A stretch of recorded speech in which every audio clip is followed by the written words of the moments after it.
So we were talking about the ideas of doing hypothesis testing and building confidence intervals for quantities related to the regression coefficient. So there is the theta one, for example, that we can care about. You can test whether theta one is equal to 0 or not. You can test it whether equal to 2 or not. And then you can build a confidence interval. They all depend on this pivot that you construct. So we had this pivot construction. Pivot, if you recall, was something that is a function of both data and unknown parameters whose distribution is independent or not as functionally dependent on the parameter. So quantities like this, beta hat, let's say I minus beta I divided by the standard error of beta I, they are pivot in the context of regression because of this distribution. We showed this t-distribution. You can use this information to build a confidence interval, which is a random interval that contains the true parameter with 7 probability. So the random interval comes from that. You can see that the true that the estimate of the parameter plus minus some factor of the standard error. That factor is determined by the quantiles of the t-distribution. And then we saw that you can easily extend this to doing hypothesis testing for linear combinations of the elements of the parameter, or let's say beta vector. So that linear combination I can call KC. The probability KC is equal to 0. Oh, sorry, the testing whether KC is equal to 0 or building a confidence interval to KC goes through the same procedure to do a plug-in estimator, KC hat. And we can write an beta hat. We know beta hat is the distribution of beta hat under the normality assumption we assume. And then we have the KC hat. The distribution of KC hat follows, and KC hat minus KC divided by the standard error of KC hat is by the similar argument. This goes through exactly the same arguments that we did. So everything starts from this. And it's a t-distribution. So I encourage you to go through the argument for yourself, try to convince yourself that this has a t-distribution. The standard error here is just, you take the standard deviation and then you replace the sigma with the plug-in estimator. So you can see that the only difference here is that so the standard error is more complicated. Rather than having I coordinate with this, before we do the quadratic, general quadratic form of x transpose x inverse. So this was last time, and we did an example. So any questions, comments about this? This was a recap. All good? Right. You should be able to write a, like if I ask you to build a confidence interval for KC, you should be able to do it. Yes. I have a question about the midterm tomorrow. So do you want us to like print it out and do it on the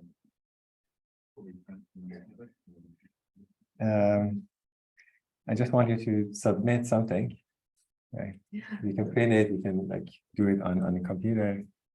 Right. It's up to you. Any other questions? Yes. We can just like write on a piece of paper without the questions on it. Yes, you can, but just submit the relevant solutions to the, yeah, you have to select which, yeah. Any other questions? Okay.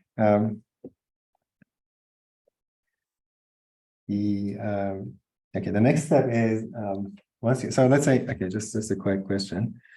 So suppose, for example, I ask you to do a hypothesis testing. So let's say one typical thing that people like to do is to see whether the effect of two covariates is the same. So can I, for example, do a hypothesis like this?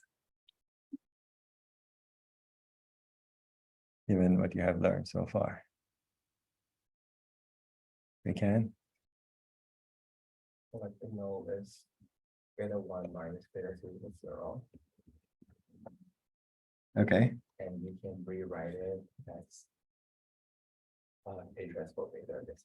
yeah, A transpose beta, depending on how many betas you have, but it would be like, yeah, basically A transpose beta for some beta, and then, sorry, for some A, and then everything goes through. So this we know. So now the other thing is like I'm not gonna go through this, is just another A, right? So the other thing is the regression function. So anyone remembers what the regression function was? So I can do hypothesis testing and build confidence interval with the regression function. So what was the regression function? Anyone remembers?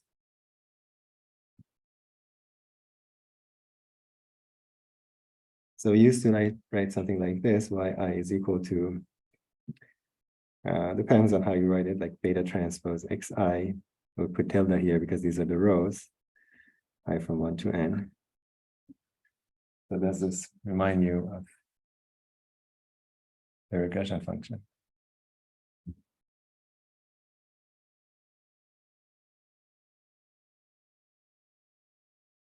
Regression function is something like this. I'm putting tilde because I'm looking at the rows, like beta transpose this. This is really what we're trying to estimate. Okay, so we're assuming that the yi is basically some function of these covariates plus epsilon I,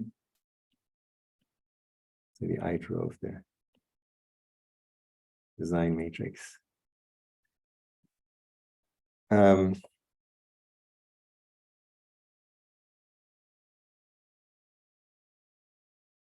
So if I look at the regression function at the observed covariates, right? So again, you have the x.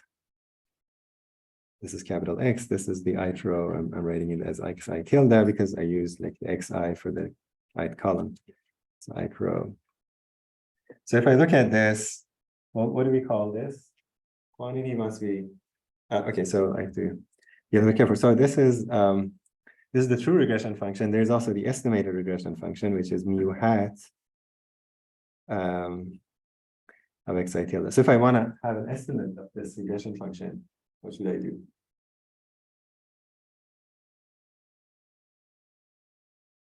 So this is a whole function. So I can plug in whatever I want with whatever covariates I want there, and it gives me like a prediction for y.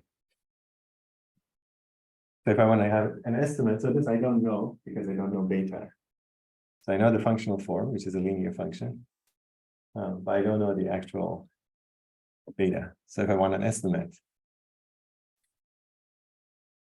how do we estimate it?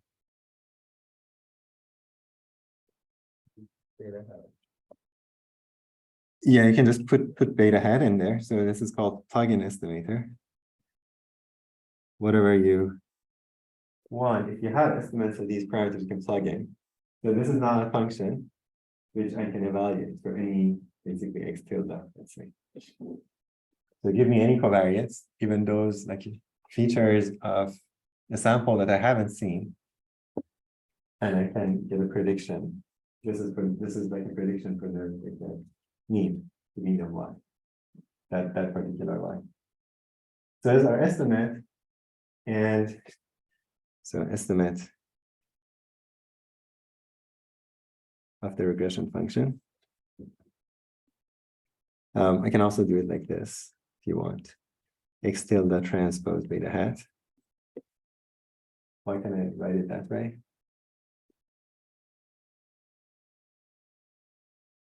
Does it matter?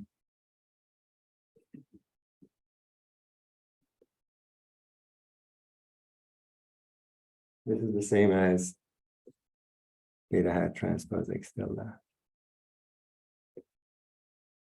Why?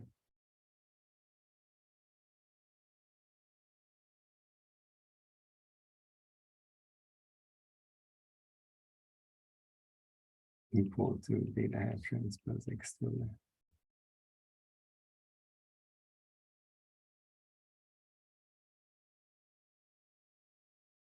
So why do you have equality?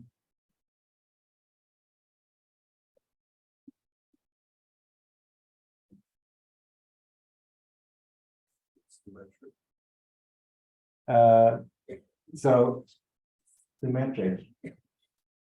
So maybe elaborate a little bit. So this is a scalar. The scalar is a symmetric matrix. Okay. If I take the transpose of this, I can take the transpose of the scalar, it would be itself. So the transpose of it would be that. So you can try to take the transpose of the scalar, get the transpose of this, times the transpose of that. Things are flipped.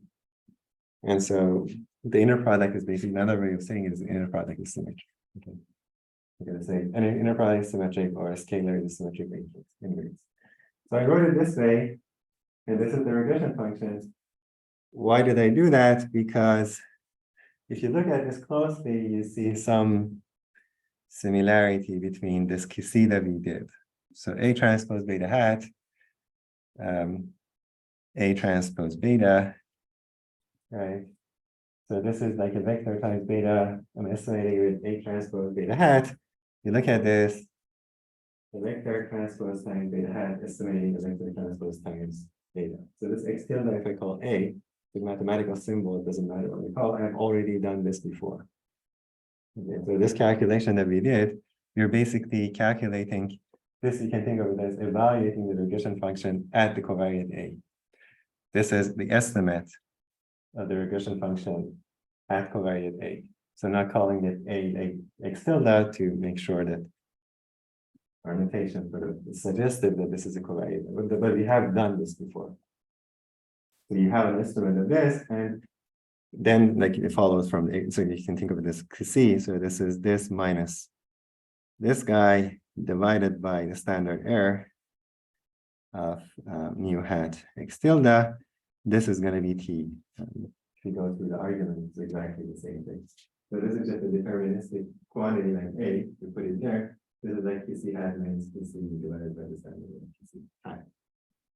With T, then I can like turn it into a confidence interval for mu. Okay, so we get like probability that mu is in mu hat X tilde plus minus gamma. I'm going to write it like this, the standard error of mu hat X tilde. This is 1 minus alpha. If you understand what we did, it's just one step from that. Rewriting things. Nothing new here, except that I renamed the mu hat. This is, we can now understand that A transpose beta is basically like the value in the regression at some covariant thing. So this gives you the same. So basically, the same argument using confidence intervals, you can do tests. We're going to test whether this is equal to a certain value, but usually for the regression function, you usually want to get a confidence interval because you usually don't want to test whether it's a specific value. You have no idea what like specific value you would want to do. Sounds good. So you see, once you understand what these things come from, basically like one step away from everything else. So you now have like the testing and confidence interval for the regression function. This would be this material. So we've covered everything here and here. There's another example. We didn't talk about p-values. I might talk about p-values shortly, but this is this material. So mu x is X transpose beta. Mu hat is the this is just X transpose. This should be tilde if you want, like to be more precise. But tilde is problematic, right? Tilde everywhere. Okay, and then standard error of it would be just S root. This was used to be A, now it's like it's still that, just the renaming of things. The confidence interval would be this plus minus gamma. Times mu hat tilde. This I used to call D. So this is really Tn minus D, 1 minus alpha over 2. Or you can say it's like absolute value of Tn minus D, alpha over 2. Okay. You can work out the details. Sort of, yes. So is S one of those things that you will normally like provide us with, and that we will have to calculate back?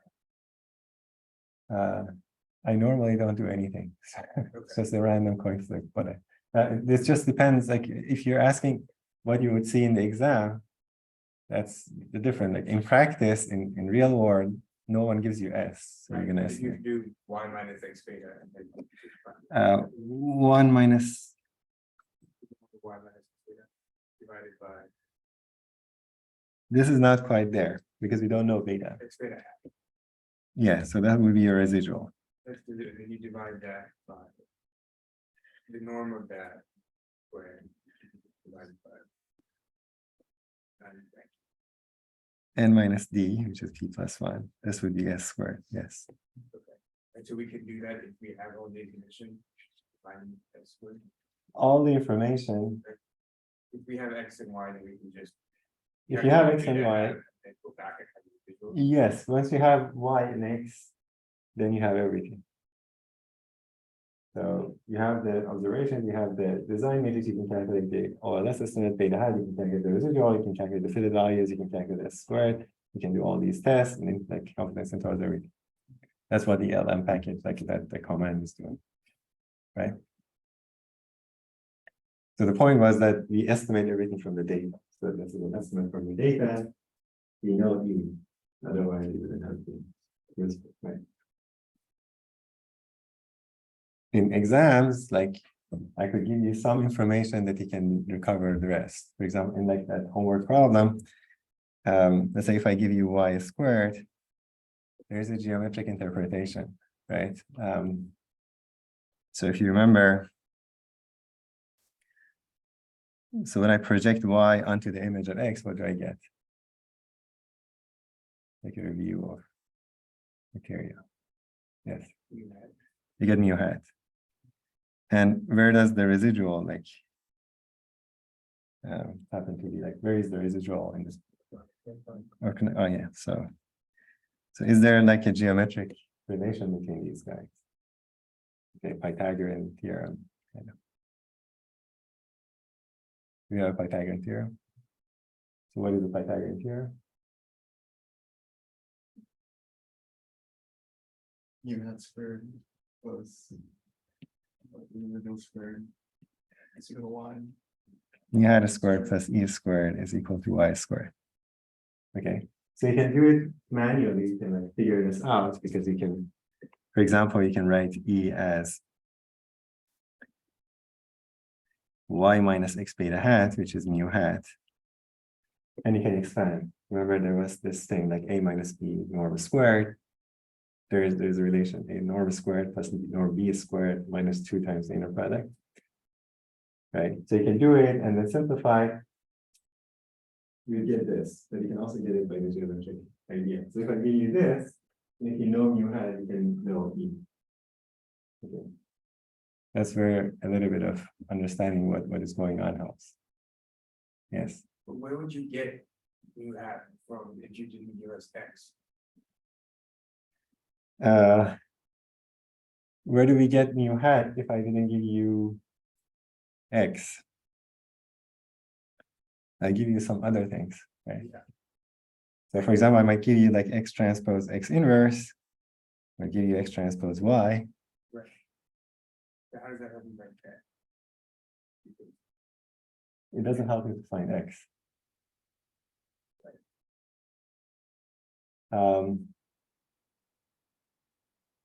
We're talking about the we'll come back. I'm have to like find the problem that we're talking about because I forgot what we have. But for example, if you have these, you have beta hat. Right. Right. That's good. That's true.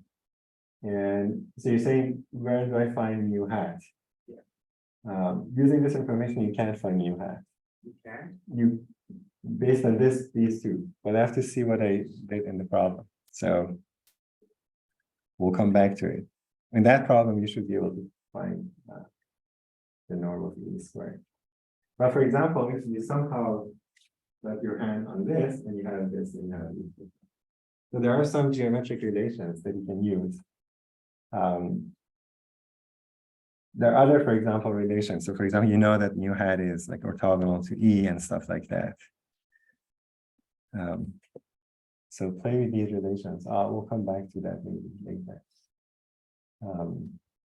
But in practice, like in the real world, you got to do that. In the course, I might like play with things a little bit to see if you understand some of the like ideas. Sounds good. Okay. Any other questions? So let me tell you about prediction intervals and maybe talk about p-values and then move on. So prediction intervals. So how many people have seen prediction intervals? 1, 2. Maybe you want to say, did you? Yes. Prediction interval. Did you like raise your hand? Okay, you've heard of it, but you're not confident about it. So anyone else like heard about it? So you want to? I don't really remember much. It's just like, it's kind of like a confidence interval, but it tends to be wider. That's all. Great, yes, that's a good description. It's like a confidence interval, but it's wider. Okay, it's good to remember this. What else can you tell me about it? It's really a confidence interval, but it's for a different quantity. So for example, if I want to predict, if I give you like a new covariate, the feature vector for someone that haven't observed the response, you can predict the response using, this is like the mean of the response. So this would be your prediction of the mean. So where the mean is. So this is a good prediction. But if I use the confidence interval that I get here, this is going to capture this, the mean, basically the true mean of y with high probability that I want. But the actual y that you're going to observe for that, there is a noise in it. Okay, because of that extra noise, so it's not exactly this, but this plus some randomness, right? Because of this randomness, the interval that captures this is not going to necessarily capture y with the same probability. So you have to take into account the extra noise that you have. So that's where the prediction interval comes in. If you really want to predict the actual y value, not the mean of it. If I want to predict this, I have a confidence interval. If I want to predict the actual y value, I'm going to use the wider interval. So the argument goes like this. So if you have, now this is like x mu, thing with a tilde. So this is the covariate. I'm not going to put tilde everywhere. This is like you had your x, training data sometimes called, and then some new x comes in, like x new. So for this, you have y. For this one, you don't have y. Okay, so we want to predict the y, which is associated with this, which is y new. So y new would be the regression function divided with x new plus some noise. That's like epsilon nu. And this epsilon nu is coming from the same distribution, the Gaussian distribution, let's say. But it's independent of everything else that we have seen before. It's just a new, like sometimes called innovation in engineering. So something new that's we haven't seen this noise before. But we know something about it. So y mu minus epsilon nu. Sorry, not this one. So okay, so what I would do is like I want to have like an interval, a confidence interval for y mu. Okay, I want something that captures this y mu. I know already what I can do with this, but for this, you go through a little bit of argument. So if I just use this as a prediction, this is good. This gives me the center. If I subtract epsilon mu, my claim is that this will have this distribution. So why would this have that distribution? So let's see if someone can argue. The claim is that if I subtract this noise, the distribution of this is going to be normal. The mean would be this because this is unbiased. So the expectation of this is mu x nu. And it would be normal because this we know is already normal. This is independent, so they're going to be jointly normal. And so this is an affine transformation. So affine transformation of mu hat x mu and epsilon mu, which we know is jointly normal. So the mean is 0 here, the mean of this is x mu. And then they have a covariance matrix, which is going to be 0 here, because they're independent. Independence is because this is a new sample. The noise that, this depends on the noise in the training data. But this is completely independent, so they're independent. They're jointly normal because of independence, marginally normal. And marginally normal, independent, and they're going to be jointly normal. And this is going to be sigma squared. This is going to be whatever we had for the covariance matrix. So this is actually not covariance, it's just, these are numbers. So it's just going to be a number. That's going to be the standard deviation. So it's like a 2x2 matrix. So 1, 1, and this is 1. Anyway, so this is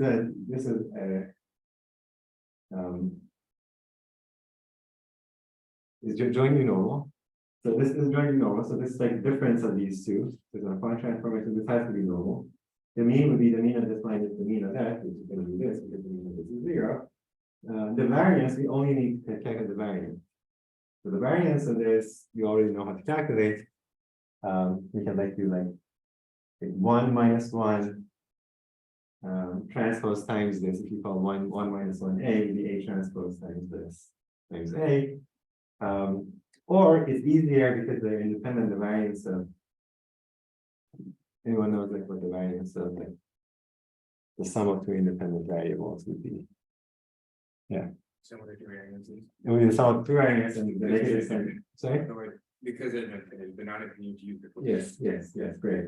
So because if they're not independent, this would come in, so you get some a transpose this times a, this would mix the covariance. It's we'll have the covariance in the mix.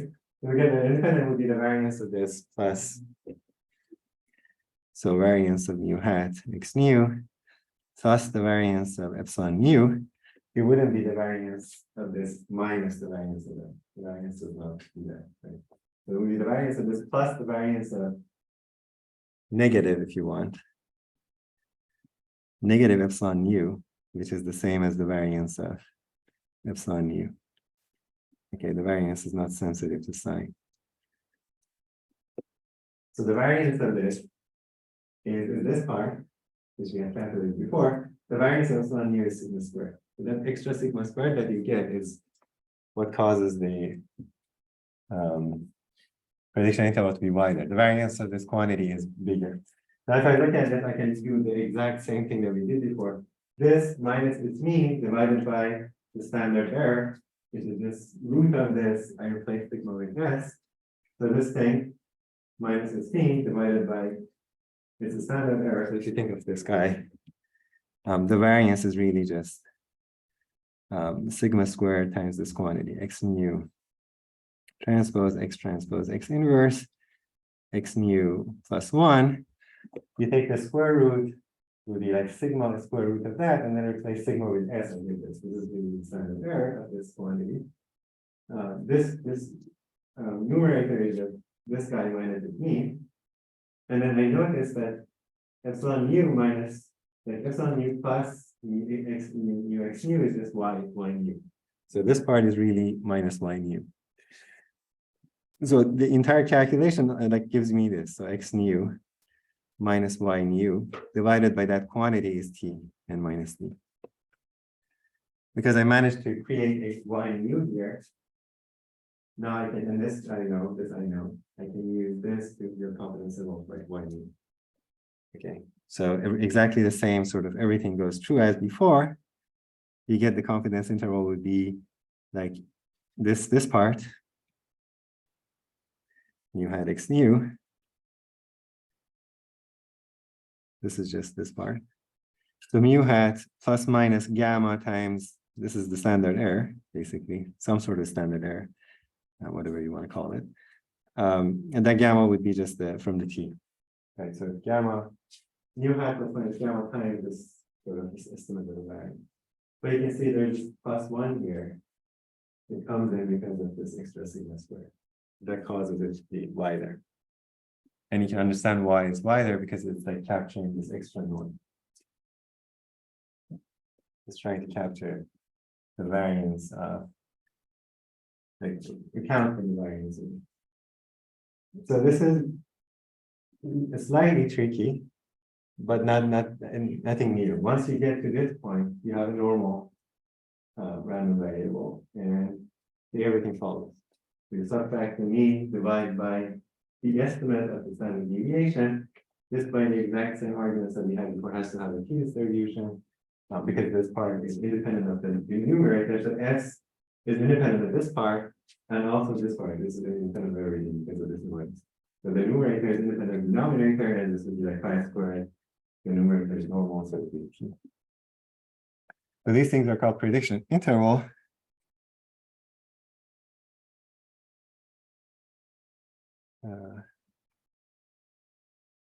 Just the battery died. Questions, comments? Well, we know about prediction intervals, confidence interval, etc., etc. And so, and then the regression line, if you want, the regression line is like in 2D would be that line that we, so the entire line, and then you can put basically the fitted values would be the green dots. So these are the like mu hat of xi tilde. So this would be like xi tilde. This would be like yi. So this is an observed point, and this is the value that I predict for it on the regression line. These x nus would be somewhere that I haven't seen. For example, this would be like x nu. Okay, and then if I want a prediction, like if I want a confidence interval for mu, it would be like this. It would capture the middle guy with some confidence. If I want a prediction interval, it would be wider. It captures the actual y that I might get for something that has this, because the y is not going to be exactly on this if there's somewhere outside. And so that prediction, so the prediction interval would be something like this. And this would be it's like CI for mu of x nu. This would be prediction interval for y nu. And if you think about this is going to be the length. So the length so the mean would be these prediction intervals are centered around, and then also for the confidence, the center is this. The center is on that line. The length would be determined by this. So twice 2 gamma times this would be basically very symmetric the way that we constructed them. And the sign is controlled by this. And you can see it's like root of, this is like a quadratic form. And in the case of like the univariate case, as you vary this x nu, it's going to happen. What is going to happen is like it's going to look like this. So the length of these, if you do it, will go like this. So in the areas where you have more data, it's like they're narrower, then you get to the points that are outside, they're going to be wider. So it's worth trying to plot it. So you can do it for every x nu basically, and every x nu try to plot these. So there's a lower bound which is like negative gamma this. There's an upper bound. So this is like gamma s root blah blah blah. This is like negative gamma s root blah blah blah. And you can see like where the data sort of tends, this gets wider. When there's a lot of data, it gets narrower. So it has a lot of intuition. So when you don't have enough data, you're more uncertain. When you have a lot of data, you're more certain. So these are all useful to plot if you know how to do this in R. And it actually works as a nice homework problem if you ever assign it. Questions? Geometric picture, sort of. Not geometric, but like a picture. So what remains here is the p-values. So let's do this example. So this is another example. Oh, this is actually, you have done this. We have done the confidence interval up to this point. You can do, once you have a confidence interval, you can also do hypothesis testing. If I want to do a test like this, it's equivalent to just see whether, if you have a confidence interval like 25%, level 95% or confidence 95%. If I want to test this hypothesis at level 0.05, I'm just going to verify whether like 0 lies in this confidence interval. Equivalent to building the test. So you can do the test by just doing this, like beta hat I divided the standard error of beta hat like 1 is minus 0, and then compare it with that gamma, the quantiles of this is the quantile of the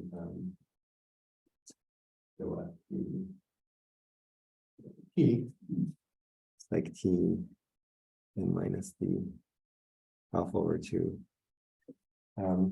I can do that, or I have already done the confidence interval. If you go through the argument, you can see that this comparing this with gamma is equivalent if it's at the law, like the level is the same as what I use in confidence interval. It's equivalent to go and see whether 0 belongs to this. If 0 does not belong to this is equivalent to rejecting. Like if I reject, basically, if I reject, then 0 is not in this interval. It's equivalent to the test that rejects based on this kind of statistic compared with there. Yeah. So there's a duality or equivalence between confidence intervals built from the same test statistic or like same pivot, the same pivot you use for building the test statistic and the confidence interval. If you do that, if you use the same level, then you can test by just seeing whether this value is inside the confidence. You probably have already known this, but there's an easy way of showing the equivalence. Not going over that in details, but if you're interested, you can try. What remains is the p-values. Okay, so in this case, you can calculate the p-value. The p-value turns out to be 10 to the negative like 9 or 8 times 10 to the negative 14, which is very small, and you reject for a small p-value. But I just maybe want to spend a few minutes trying to see if you understand p-values. So, what is a p-value? And what is it useful for? So you know, hopefully now, like know confidence intervals. You know hypothesis testing like a very deep level. Let's try to see if you, yeah. The p-value is like under the null hypothesis, it give you the probability that the value you observe is by chance. So if that's very low, then most likely the null hypothesis is true. Yes, so this is good. So it's like level 1 p-value, okay, or level 2 p-values. So the probability under the null that, let me say it again. There was like that you observe the observed value just by random chance instead of there actually being a relationship between the two things. So it's trying to get at that, okay, so it's trying to see that if the null hypothesis is true, how likely is it that I observe this value? But how likely is it that you observe this value is 0 most of the time because the distribution continues? So what you do is, under the null, how likely is it that they observe this and something more extreme? So you assume that, so remember this, let's go back here. When we built this statistic, yeah, so we wanted to reject, so we like argued that we compare this to the standard error, and if this is large, we want to reject. So you know that the larger this is, the more sort of unlikely that you observe something under the null. So this is going to have a t distribution under the null, and you know that the tails are very unlikely. So if you have a distribution like this, it's more likely to see observed like something near 0 than you see something in the tails. Okay, so if the actual value that you observe for this is somewhere here, gives you a lot of confidence that maybe null is not true because it's very unlikely that under this distribution I observe something which is like way over there. So what they do is like they're going to calculate the probability. So you're going to go look at this value and see where it lies. Maybe it lies here, and then you calculate the tail probability on this side and also on this side. You're usually like the two-sided p-value, or it could be one-sided. But because you usually reject when this is absolute value is larger, you're going to say, I'm going to calculate the probability that I observe under the normal statistic, which is as big as this, or like as negative in the other direction, you put that in like negative of this. So you calculate this part. Okay, so this gives you more information, because when you just reject, so we had this calculation, this was for the normal, but for the t would be something else. So you set it level alpha, and you're going to reject when you're outside this interval. But how far you are, you don't care. Once you reject, you reject. The p-value gives you like an indication of how far in the tail you are. So you could be like very close to this, you still reject, but you could also be here. And like as the rejecting based on threshold doesn't tell you the difference. But keeping the p-value, you keep the information. If it's very like in the tail, then it's like maybe you're more confident. Like 10 to the negative 14 is very small. Whereas like 10 to the negative 1 or 10 to the negative 2, let's say 10, it's like 0.05. If the probability of observing is like 0.01, you still reject, but if it's like 0.00001, you also reject, but you have more sort of confidence. That's like the idea of Fisher, who came up with p-values and like the idea of significance. And so what you do is like you compare, if you calculate the p-value, which is just go calculate the probability you're more extreme in either direction than this value to be observed. Okay, so you calculate the tail. So if the actual value they observe is u, I'm going to call it u because this is a numerical value, then you calculate the probability that t is bigger than u under the null. Okay, so under the null, this is going to have a distribution which is t minus d. So you just plug in this value you observe, and this is now a random variable. What is the chance that the random variable whose distribution is t in absolute value is bigger than this value? This is going to be your p-value based on the statistic. And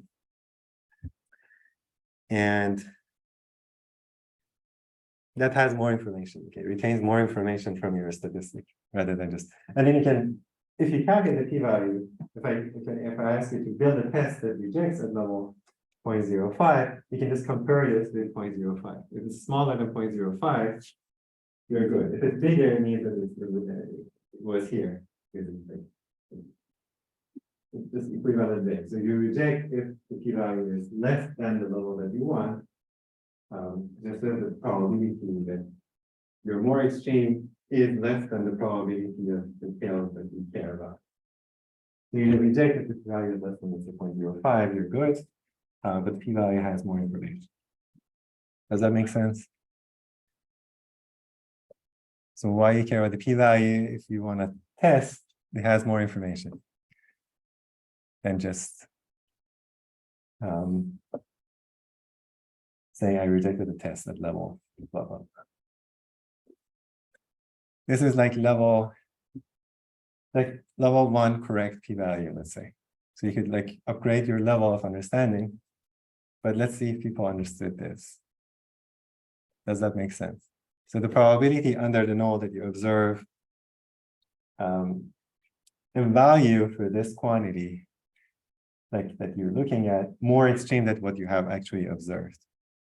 More extreme could be in one direction or two directions, but if you test it two-sided means you reject when the absolute value is bigger than something. You'd use a two-sided p-value. You carry the probability. That's often what people do. That in absolute value, the t statistic is bigger than u, so basically you can use the probability of u.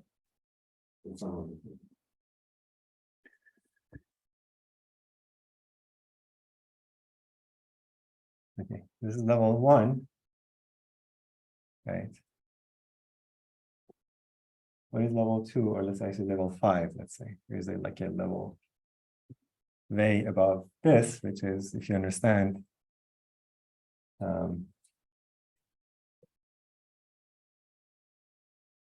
let's see, anyone knows like the higher level understanding of p-values. Has anyone seen any other explanation or like description of p-values? Is this sort of clear? So you're going to be good if you understand this. You go out of the class, you don't remember anything else that I'm going to talk about the p-values, you're going to be fine. You're going to be fine, statistician. At some point, like someone might like throw something at you and then you like feel shaken. There's a lot of controversy. Like if you go through like applied sciences, some people don't like p-values. P-values are bad. P-values are best. P-values are that. And if you have like the higher level understanding, you'd see like p-values are what they are exactly. So there's nothing wrong with them. So anyone has seen like any other explanation of p-values? So this other higher level is like cuts to the core of what we have been doing like in this course, which is very confusing. So you see a number, you also have a random variable. This was another question on campus wire. So I calculate beta hat, I see a number. So if I plug in y and x into the LM, out comes a number, numerical vector beta hat. There is a numerical mu hat. Where is the randomness? Okay. So can anyone now answer that question first? Where is the randomness in beta hat? Where is this uncertainty, randomness, variability? Why do we talk about randomness? What do we mean by randomness?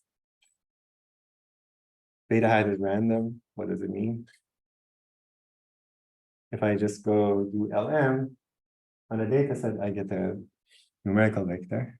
It's not random. It's just every time I plug in y and x into LM, it gives me the same value. Right? Where does the randomness come in?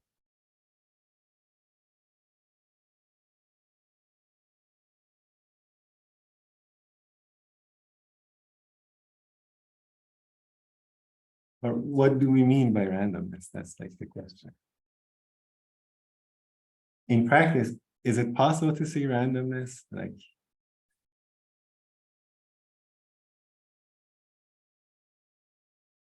So what I want you to sort of say is that randomness is some sort of an abstraction, mathematical abstraction. Okay. So random variables are abstract mathematical objects. You're not going to see a random variable because it's like seeing a continuous function or a perfect circle.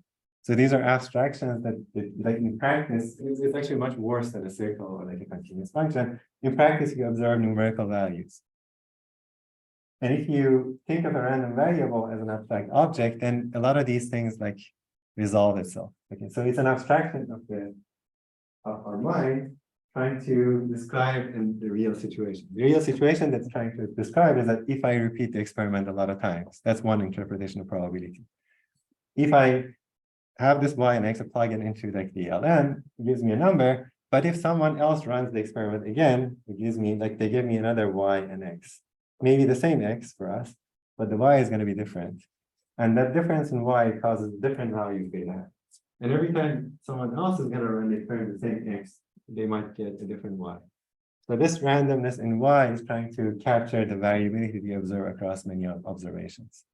So it's like an abstraction of getting that, the capturing that, and so this is going to be inheriting that randomness. So it's going to be random if you want to see it, it's just going to be different values that you see when you plug in different observations that you have seen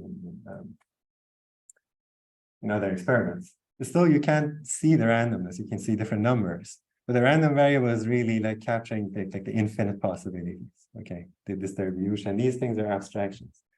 How many times you do the experiment, it's not going to exhaust all the options.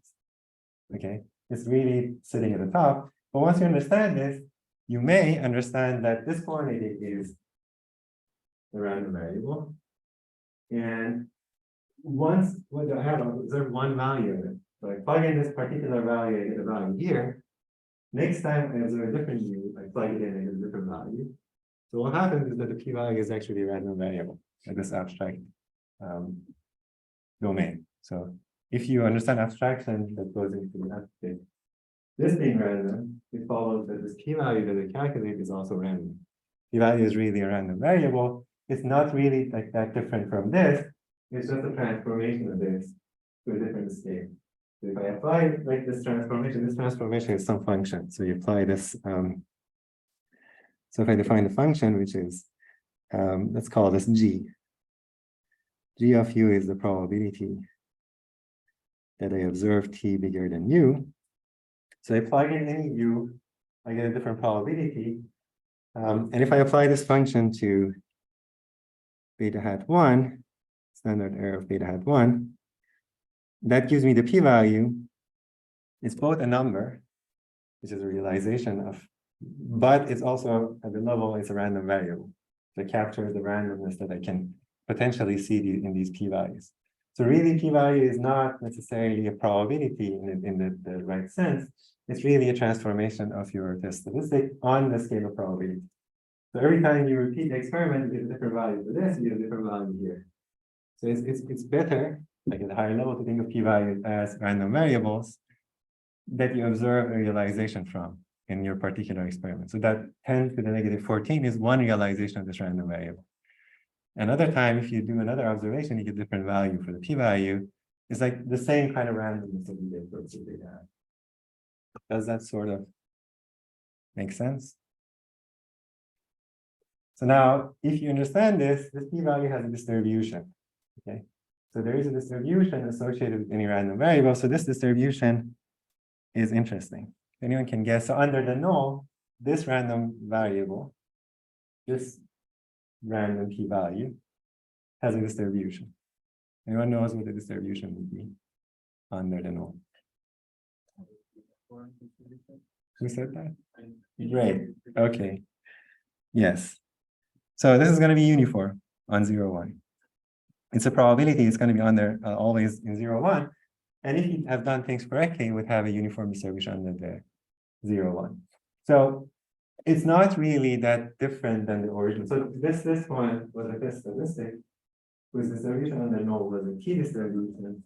This is a new test statistic whose distribution under the null is uniform. And under the alternative, it's going to be skewed. So under the null, it's going to be like this, 0 to 1. Under the alternative, it's going to be like very skewed towards 0. So that's how you can tell you're under the null or you're under the alternative. But the important thing is that under null is uniform. So if I do probably, you can actually prove this. If this is actually the corresponding distribution of the statistic, then this is going to be uniform.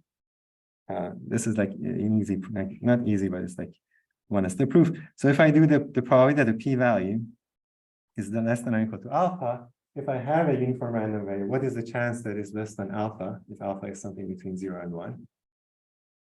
Anyone tell me what, if I have a uniform random variable, if I said alpha, what is the chance that they observe something like in 0 to alpha? If I have a uniform random variable, what's the chance that I observe something in 0 to 1/2? That would be Half. So what is the chance that I observe something is like 0 to 0.1? 0.1, so I guess it's just alpha. Yes, just alpha. It's like the length of the interval divided by the total length of the interval, which is 1. So you can see like this is now my test. So I'm going to reject the p-value of an alpha. This has the correct sign because the distribution under the null is alpha. So I can reject then the absolute value, and this is bigger than the quantiles of t, or I can reject when the p-value is less than alpha, and they have the correct sign.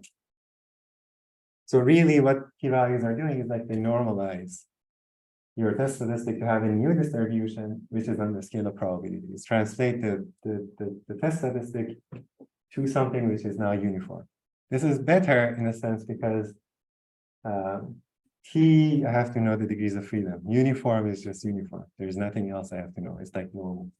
I can like translate it to the scale of the normal distribution that would be called the z-value. So I can translate it to the scale of other distribution. I can call it whatever I want, like I don't know, Q value or like anything else. Okay, so it's just a transformation. And because this transformation is often 1-to-1, it retains all the information. So it's better than polygon. Okay. So this is the higher level understanding of p-value. Okay, p-value really just the transformation of your random variable. It's itself a random variable. But why don't I observe just a number? Because of the fact that you observe just numbers for other random variables. So it's just an abstraction of the mind. Does that sort of? Okay, sounds good. So for example, if I have calculated the p-value here,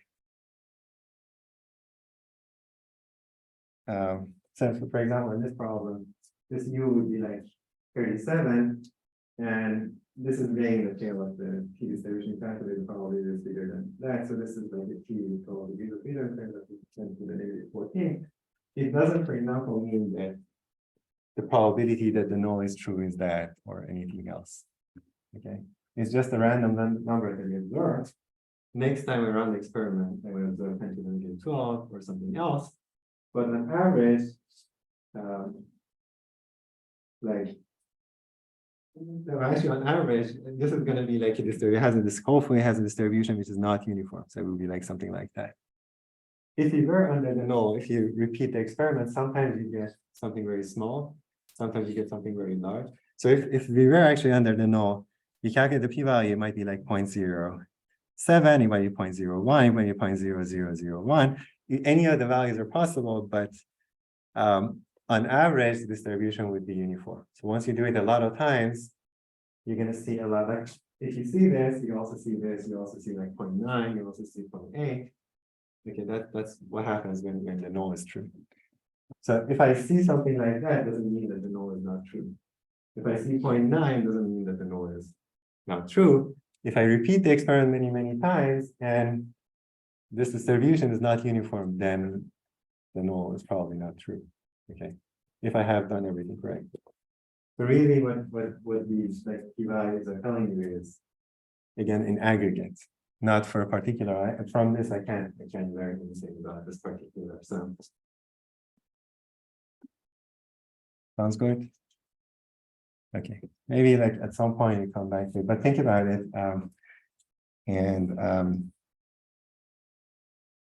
It goes back to this idea that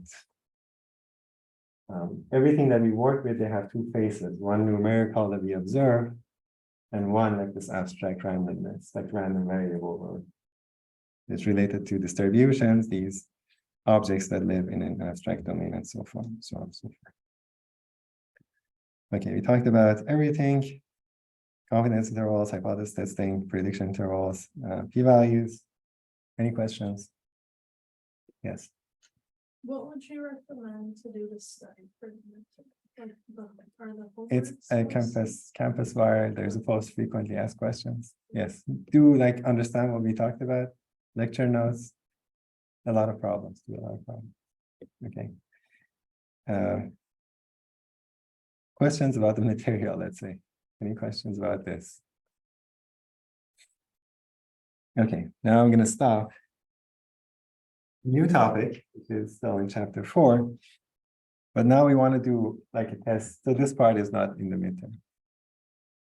So that you guys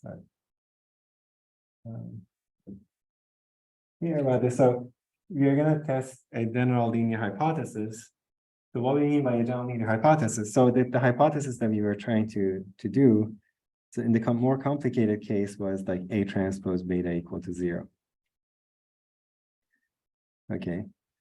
And so, for example, I can test things like beta 1 is equal to beta 2 versus beta 1 not equal to beta 2. So this we can already do. But let's say I want to test whether like beta 1 is equal to beta 2 and also equal to beta 3. Okay, all of these are, this is otherwise. All of like that, we have a bunch of coefficients, let's say beta 0, beta 1, beta 2, beta 3. This corresponds to like the intercept. These are the features, corresponds to the features. So beta 2, beta 1, yeah. So I want to test something like that. I want to test whether basically the 3 actual features have the same effect. Sometimes we have like different drugs, and then we want to see whether the different drugs have the same effect.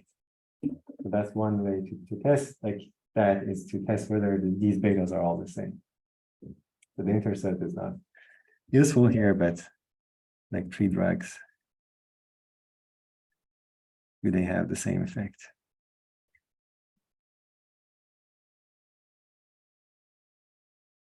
So one thing I can do is, you see we write something like that, but this is really,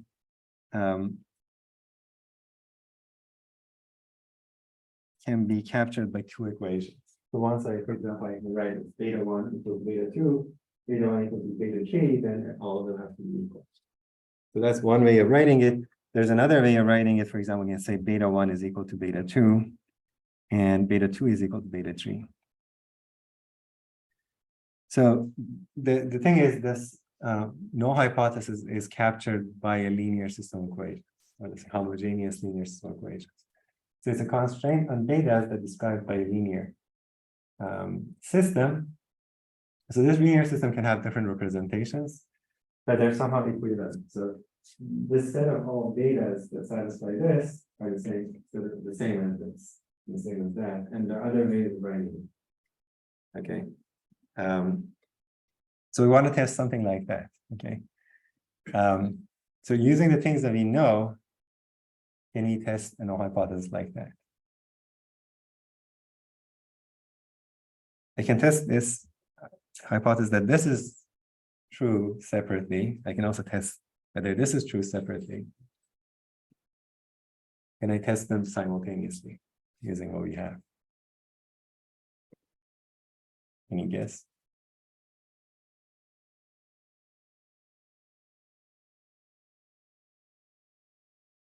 So intuitively, if I ask you to do this and you only have seen what we have seen so far, you can do a t-test, t-type test to test, for example, this.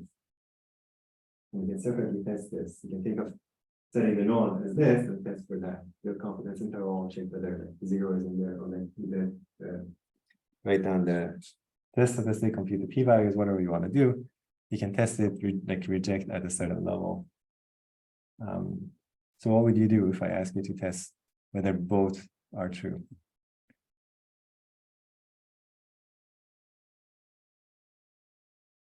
So there's an obvious yes. Given like no background, I'd probably do like B1, like kind of combine them all, like B1 minus B2 or minus B1, B3 minus B4 is equal to 0 as my null. And then you have 0 up to 3. So you do yeah, it's 3. Equal- Equal to 0 and make that my null. And then that not equal to 0 and make that my alternative 2. not equal to 0. Yeah, but this would be testing a different hypothesis. This would test whether beta 1 is equal to beta 2 plus beta 3. This is not going to test that particular one. There's like a even like more, there's a very naive way of doing it, which is actually correct. Yes. Could you just substitute like beta 2 for that? So you have beta 1 is beta 2, beta 2 is beta 3. I can substitute beta 3, but so if I do like just this is not going to capture everything. I can do this, but then I have to say, for example, like beta 2 is equal to beta 3, or beta 1 is equal to, I need both constraints. Otherwise, I'm gonna like not be able to. So I can't reduce these to like smaller number of equations. That's the given, right? We will say these are independent equations. So for example, I ask you to test beta 1 is equal to beta 2, and 2 beta 1 minus 2 beta 2 is equal to 0. You can eliminate one. There are not independent constraints. So there's just one independent constraint. You can drop this or you can drop this. So they give you the same information. So dependent constraints. These are independent, like linearly independent, in a very specific sense, independent. I can't drop. But I can do separate. Okay, separately I can test. And if I want to test whether both hold, I'm just gonna reject if either one fails. Okay, that's the natural thing to do. So if I neither I reject, then probably no one is good. But if either one I reject using the test that I know, then this can't both hold. Right? So a very simple test to do the t-test and then reject if either fails, either of the two tests fails. You have to do a correction though, because if you want to fail, so this is like the probability that test 1 fails or test 2 fails. this probability is like a union of these two events. And I know I have controlled the probability that test one fails. So the null, under the null of this, the null of each one of the tests is true. Because under the joint null, the null of test one is this is true. So under that null, the probability that this only holds is like 0.05. Right, so the probability under this joint null, let's call this, that test one fails. If I did it correctly, this like would be like 0.05. Or fails, like rejects. The probability under the null that test two rejects to the second equation, this is also 0.05. The test that I built is like joint test, like composite test, like test 3 is like reject if either test 1 or test 2 rejects. So that's my new test that tests the new hypothesis. So that's very strong because I want, if one of them rejects, it means that the null can't be true because the null is saying both should be true. Like this and that, the complement is complement of this or complement that. That's a logical like complement. So you did this or, so this event I'm going to call A, this event I'm going to call B. The probability that test 3 rejects under the null is going to be the probability that A holds, or which is going to be union, or B holds. So or is the union, and this is not necessarily going to be 0.05. Okay, because these could be dependent because they're based on the same data. This is not going to be probability A plus probability B, but there's going to be like upper bound. There's going to be upper bounded if you have same probability. It's called the union bound. It's going to be upper bounded by this. So it's going to be upper bounded by 0.05. 0.05 is going to be 0.1. Okay, so I have an upper bound on the probability they reject. So this is usually not what I want. So what I'm going to do is I'm going to reject these as 0.025, half of the probability. Then this would be 0.025. 0.025. This would be 0.05. So in order to get like a correct side or like can control the probability of rejection and the null, I have to reject the original test at a lower level, like half basically the level. And if you have like 3, I have to like divide it by 3.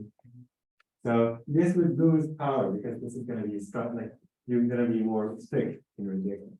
So this would work if you do this. It's called sometimes Roney's correction. So you do this adjustment to the levels. If we want to do one of the joint tests to be at level alpha, you reject the unusual ones at level alpha over 2. And this union bound gives you the probability.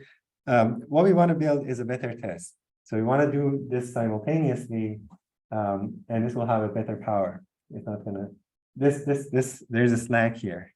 So because of this inequality, I can do better. I can control the problem. I can build the test and directly control the probability of rejection, and it would have a higher power than this.